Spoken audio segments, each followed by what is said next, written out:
I met Alanis in March of 1994. She was 19 years old. Our mutual publisher, MCA Music, had brought her to Los Angeles, ostensibly to write songs for her as an artist. She had just been released from her contract in Canada. So when she showed up at my studio for the first time that morning, there was no one from a record company supervising the activity that was about to take place. This gave us the freedom to follow our instincts rather than to try to make something for the marketplace.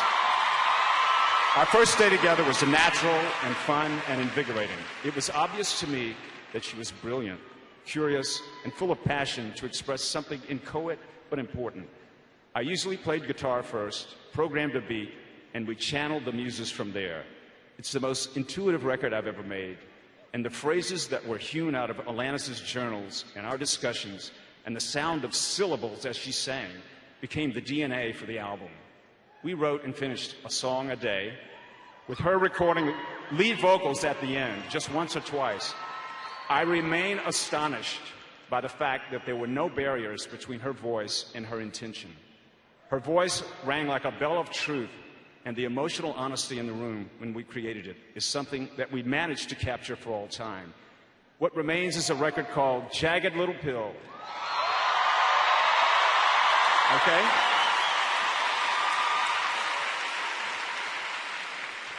And I must say, hearing it now reminds me that time is relative, because all the energy we invested in it still crackles like it was yesterday. I was born to do this. I was born to take very complex ideas and distill them into articles or songs. That's what I was born to do. That's the muscle that I've been, working on my whole life. In 1995, the rock and roll world was all shook up when Ottawa's Alanis Morissette released the album Jagged Little Pill. It was a stunning reinvention for a woman who had started out as a child actor on Canadian children's television, then became a successful dance pop artist.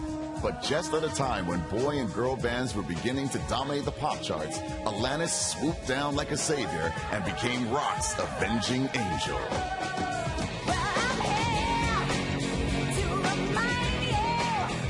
These songs were all written within 15 to 45 minutes, music and lyrics all at once, and recorded sometimes an hour later. I'd listen to some of the songs the next day and not even remember having done them or written them. Jagged Little Pill sold over 33 million copies worldwide, making it one of the most successful albums of all time. I found it lyrically very raw and very satisfying.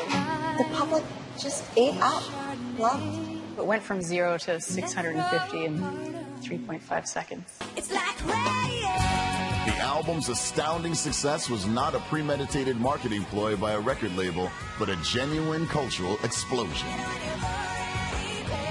The music world had rarely seen a female artist like her.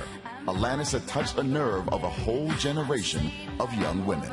It was overwhelming. People were sneaking into my hotel rooms and leaving notes in my bed sheets and in my suitcase, and my hair was being pulled out, and it was a pretty intense time. Jagged Little Pill won 4 Grammys, including the coveted Album of the Year. And that year, back at the JUNOs in Hamilton.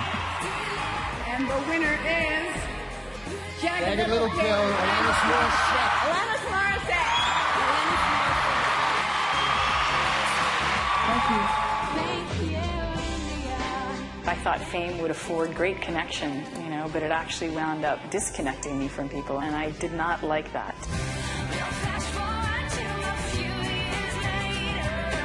And then I thought, well, what if I used fame for my agenda? And once I could sense from people that my songs were helping them and supporting them on their journey, I can actually take advantage of being in the public eye and make it work for me and my agenda.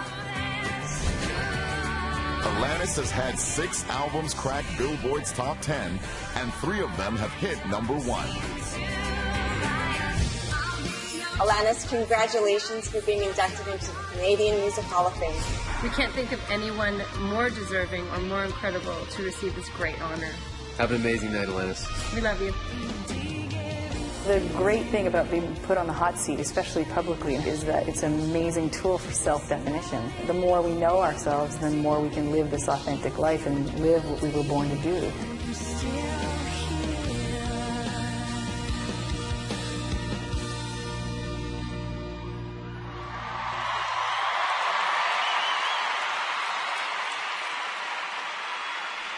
Please welcome the newest inductee into the Canadian Music Hall of Fame, Alanis Morissette.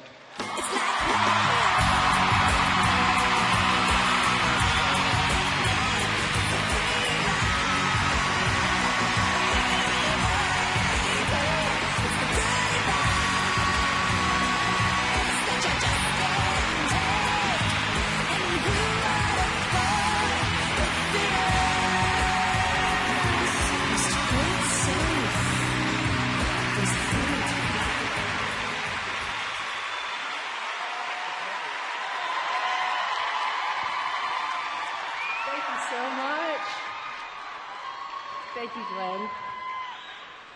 I am deeply appreciative of this country in particular, based on the fact that I'm clearly from here and supported in an emotional, dialogical, stream of consciousness, storytelling way. I think a lot of people around the planet have asked me, what is it about Canadians that make you so expressed and so compelling? And I said, there's definitely something in the water besides fluoride. We're a dialogical bunch. I moved to Los Angeles and I waited 6 months for someone to ask me a question.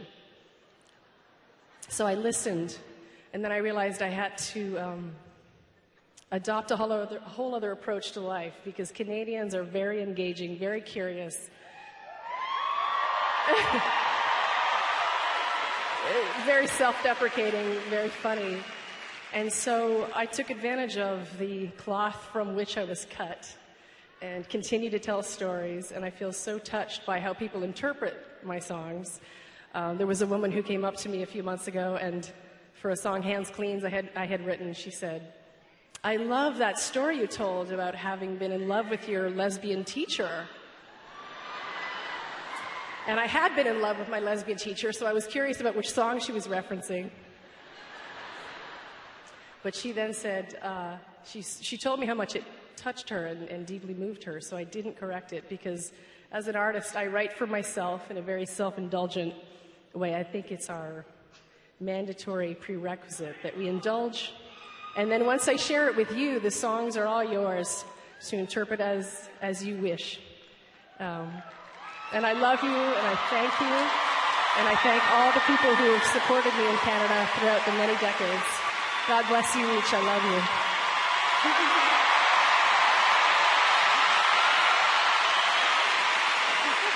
Thank you so much.